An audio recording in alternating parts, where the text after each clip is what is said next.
Now to the other big story we've been following. The global manhunt for Wikileaks founder Julian Assange is heating up. Today, Sweden's Supreme Court upheld an order to arrest the founder of Wikileaks and the website whistleblower. The charge is unrelated to his work on the website, but is instead about a long-standing alleged sexual crime. Joining me by phone now from London is Julian Assange's attorney, Mark Stevens.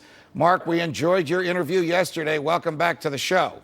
Thank you for having me, Judge. So what is the latest? We understand here in the United States that the Sweden Supreme Court, which I gather is the highest court in the land, has affirmed the arrest warrant and that it must be on its way to London. Can you tell us what will happen once it gets there? Well, it's been more of a farrago since yesterday. The viewers that were watching yesterday will have heard me saying this was something like a Swedish fairy tale. It's got worse because the Swedish Court of Appeal decided not to uphold or appeal, or not to hear it. They don't have to. You didn't get cert, and that left us in a position where the warrant came to London. And the British police, even policeman Plod here in London, looked at the warrant, and it was so incompetently filled out that they sent it straight back to Stockholm saying, please, would you do your homework again? Right. You've got this wrong. Right. So what happened there is that they're having to do their homework again tonight, and we expect yet another warrant tomorrow. And we'll see if that's in any better shape than the last one. But, all right. The charges on which the warrant were based had already been dismissed by a prosecutor in Sweden. Can you tell us that the reason for the issuance of the new warrant was because of pressure from diplomats in the United States government who wanted to drive your client into hiding or into jail? Well, I have no definitive proof at this stage, but it does seem to me extremely odd that these complaints were made in August, that they were dropped back in September, and that they were suddenly resurrected following political intervention and moved from a prosecutor in Stockholm to a prosecutor in Gothenburg, some many miles away. Right. All of that is extremely strange, and I am put in notice that of course, the flights for rendition all went through, or many of them went through Sweden. So one has to be acutely careful when looking after one's client's interests at this particular point in time. Will the British authorities extradite him, or will they look at this as a fraudulent charge, as a political favor to the United States, as a baseless allegation, one with which they don't want to dirty themselves?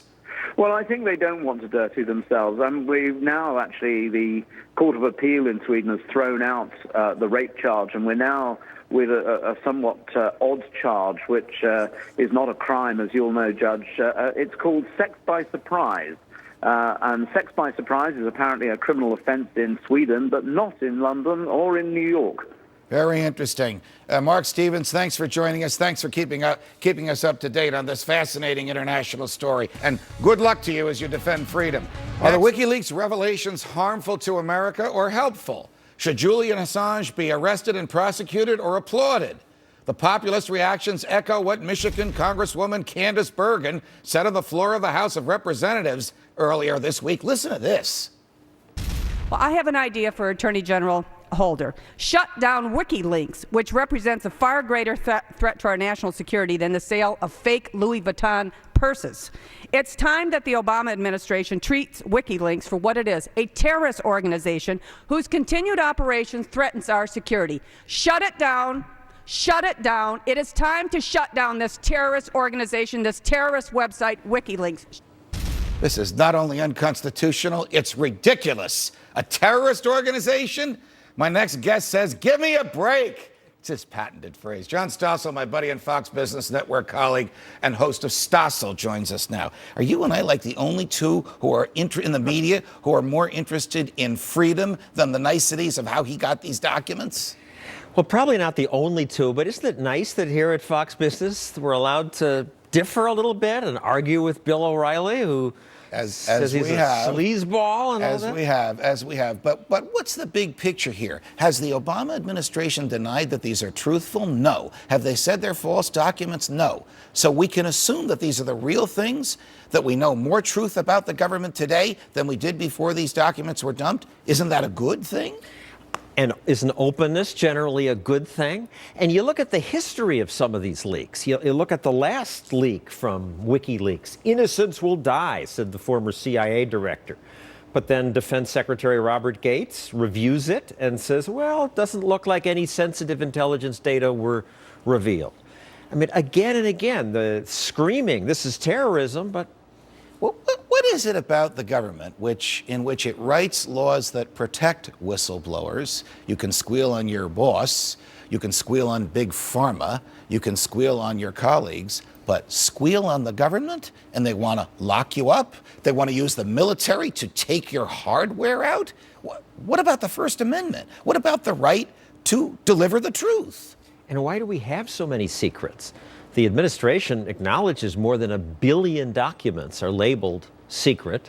Some include translations of magazine articles. Right. How could that possibly be a secret? Some of them are already known. Okay, they're shopping people around from Gitmo because they want to close the place. That's hardly a secret. They think that someday North Korea and South Korea will reunite. That's hardly a secret. The King Faisal's friends have been supporting Al-Qaeda. That's bad, but that's not a secret. So why is Hillary Clinton embarrassed when this stuff comes out? How could that possibly be a criminal act? Well, embarrassed is one thing. Terrorism, and we must prosecute them as spies, is another. It's embarrassing, but often we should be embarrassed when we have secrets, and it'd be nice if we had an open foreign policy and we didn't have to have so many secrets. You have frequently said, I think you may have quoted Justice Brennan on this, that sunlight is the best disinfectant for the government. It would certainly be nice. On the other hand, Bradley Manning, the private who's alleged to have leaked this stuff, he signed a security clearance. Part of that is that I will not reveal this. So well, he obviously can be prosecuted, but do you believe the government that this buck private alone stole 1 million individual secured documents? Doesn't the government have some responsibility here? Why did they give a security clearance to this kid? Well, good point. And maybe he deserved the clearance. Why do they have so many secrets available that one private can get all that information? All right. You're coming up right after this show. Who's coming on with you?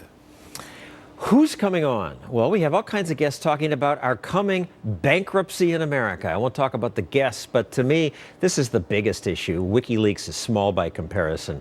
That we're going broke. The commission is beginning to touch around the edges, but all the lines are going straight up. Our generation is rudely just living too long, and we want all that free stuff. And that won't work. Thanks for being here, John.